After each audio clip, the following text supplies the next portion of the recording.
In this video, I will tell you about the best strategy as Shogunate that I know of that lets you get ahead of your opponents already in early game. For starters, I choose a larger grasslands region with a river. I'll tell you why in just a bit. For starting resources, I increase wood and food, because these two resources are a problem in the early game, especially on harder difficulties. I decrease medicine and stone tools, because by the time the stocks are depleted, I will have built a trading port and a farm, so there is no need to keep a stockpile of them when I can have liquidity instead. There is no need for so many stones in early game either, there will be plenty in the starting area anyway. Before I place the town hall, I check fertility overlay to make sure I am not wasting precious fertile land on buildings.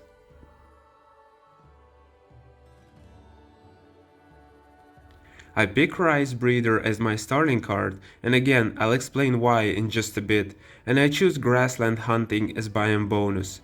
These two cards are the core of the strategy. The next thing that I do is upgrade my town hall to get the Grassland Roamer bonus. With this bonus, on top of money that you get for holding each province, you will be getting 20 additional gold. With this done, I begin shopping for provinces. I buy a province suitable for wood production and hunting, and another one with lots of fertile soil, because my starting region doesn't have any. And the third province that I bought has coal in it. You may notice that I am not buying the coal mine card. It's because the coal province is too far away from my city, and by the time I've built out in its direction, I will have plenty of spare cards with coal mines. Also, I can use the money elsewhere instead of investing in a card that'll just be a dead weight. Still, before I get to build a coal mine there, the province will be bringing in money for the treasury. With the leftover money, I get myself a forester. Unfortunately, my first hand doesn't have hunting lodge. If it had, I would have picked it up too. I didn't choose a province with extremely fertile soil as my starting area because farming takes lots of space and I need space for the city. It's not a coincidence that the farming province that I bought has tulips in it. Tulips and wheat are the best starting luxury items for quickly leveling up your houses, as they don't need any refinement. You may also notice that I don't mark too many trees for gathering or place too many houses for building all at once. We have limited amount of hands here, so we don't want to stretch ourselves too thin, especially in the early game. When Tech Tree is unlocked, I choose foreign trade in order to get trading port and a boost to immigration. You could be hesitant to chop down fruit trees, but know that those trees would not hesitate a second if the roles were reversed. So just let them go, at least for now. Speaking of chopping, I put foresters on prioritized cutting, because much like in real life, contemplating sustainability is a privilege of the affluent. Now, as promised, I'll explain the reasons behind my decisions, such as picking Grasslands region with a river as my starting area. So, the essence of the strategy is to basically emulate history. As you may know, rice is a staple crop in many Asian countries and is one of the reasons that China and India have such massive populations today.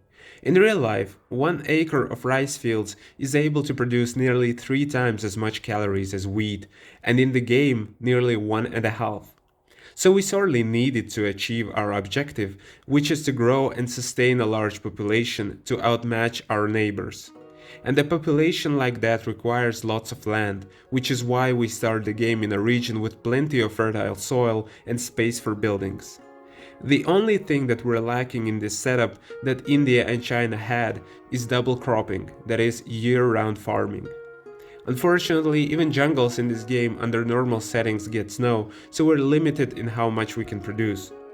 This is why we opt for Grassland Biome Hunting bonus, as it lets us supplement our rice production, and is enough to cover our needs while we're getting the rice setup going, provided we use speed boosts and put productivity cards into hunting lodges. At the same time, the Grassland Roamer bonus helps us expand quickly and aggressively, and earn money at the same time. You may have noticed that I set up my hunters to poison arrows. It's because it lets me have more food quicker, as well as have leather prepared for sale when the first trader arrives.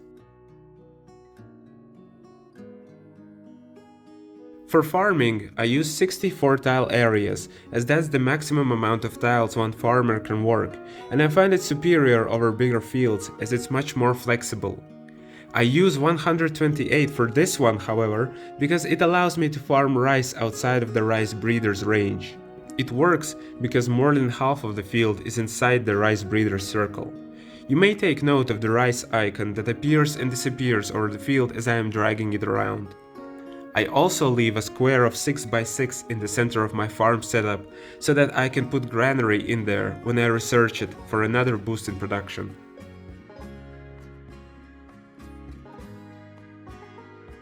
Now that I have expanded my town to the south with a hunting lodge and a forester, it's time to put down a coal mine.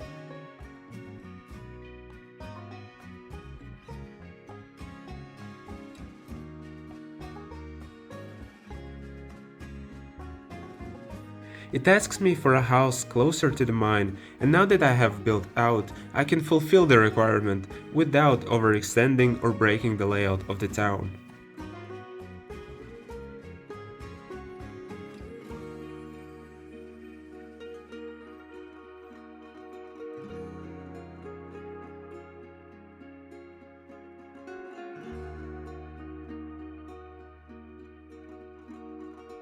I continue buying up provinces even if I don't need them at the moment, because they provide me with passive income.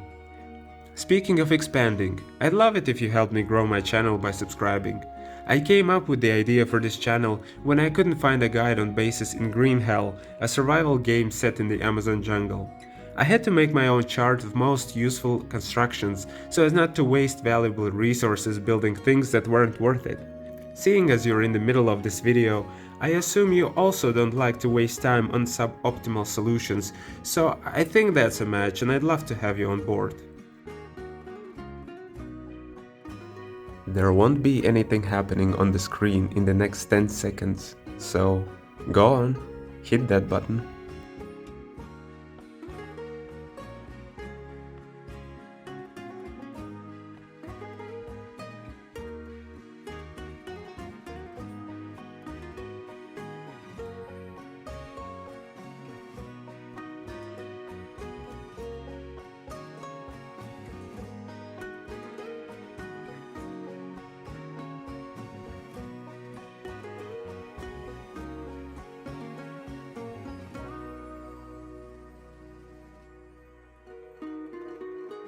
A while back I said that the main goal here is to grow as fast as we can, so as soon as I can afford it, I invest in an immigration office card, and once it's built, boost it with the special ability. I place my houses on tiles with 100% attractiveness at the expense of travel time because I'm a perfectionist. Anything above 90% will do to let you have your options open in the late game, in case you decide to go for the Wonder Victory, where you need 80 houses max to the last level. In case you don't know, you cannot upgrade your buildings to the highest level if they're not sitting on tiles with at least 90% attractiveness. And as of recording this video, the only way to advance to industrial age in this game is to upgrade your houses to level 6, which you won't be able to do if the tiles under those houses don't have at least 80% attractiveness. I'll leave a link in the description to the game's wiki, so if you're from the future, please check the link, as this information might be outdated. I keep on building houses as I will need 10 of them at level 2 to advance to the Middle Ages, and I continue speed boosting my production buildings because the only downside of this ability is that you have to remember to use it.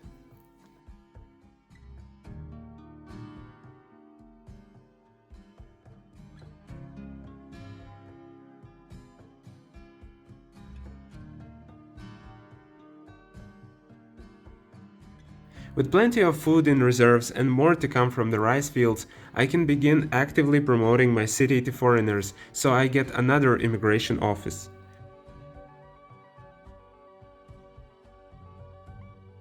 Now, this is the reason I chose to start in the province with river, because I can build a trading port as soon as possible and close to the central storage of the town. I choose it over the trading post because it has more throughput than trading post despite having the same upkeep cost. It will now support my fledgling colony with tools and medicine, both of which are nearing depletion. In games like this, we want to be one-trick ponies. We don't want to produce everything at once. We specialize in a few areas and trade for the rest. I don't think you want to watch me mindlessly moving around my city, speed boosting everything as I wait for the trading port to finish, so let's skip that. So while I was waiting, I placed a tulip breeder so that we can start growing tulips. For some reason, our citizens really like tulips and will upgrade their homes at the sight of one. I've also researched basic medicine so that we can start producing some, and I'm choosing sake brewing as the next technology because it's one of the technologies on the way to agricultural revolution, which will allow us to build granaries that greatly boost food production. Sake is also a luxury item that, when taken orally, makes our citizens want to upgrade their houses, so let's not deny them that. Speaking of houses, it's important that once you have a stable coal production, you disallow your citizens from using wood for heating their homes. Coal is more efficient and, well, you don't have to take my word for it, here's what the developer says.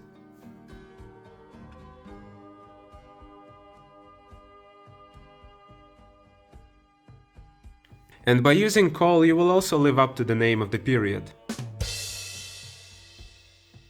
By the way, did you know that coal was banned for use for the first time in 14th century England?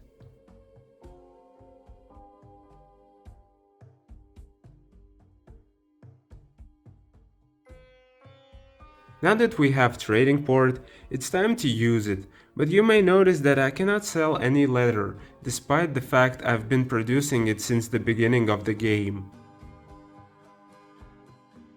The reason for that is that it's just laying on the ground and not in storage. Any resource that is not in your storage does not belong to you and so cannot be sold. What I need to do here is add some more storage to my storage yard. And that's all you need to know about this strategy, really. As soon as we get more laborers, we'll build a quarry, another coal mine, more farms, houses, and another forester. Let's skip forward to the end of the period and see how it went.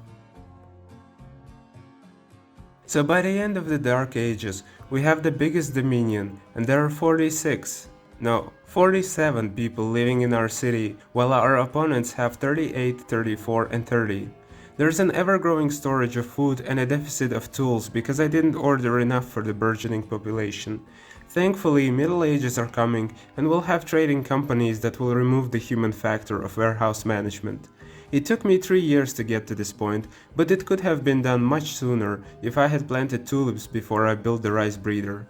I didn't do it in this playthrough, because I overestimated the demand for food on hard difficulty as I was coming from testing the strategy on Deity before I had hit record on this video. So if you're not playing on the hardest difficulty, that's what I recommend that you do. Hope you found this video useful. Please hit the like button if you did and let me know in the comments what is your favorite strategy. See you there!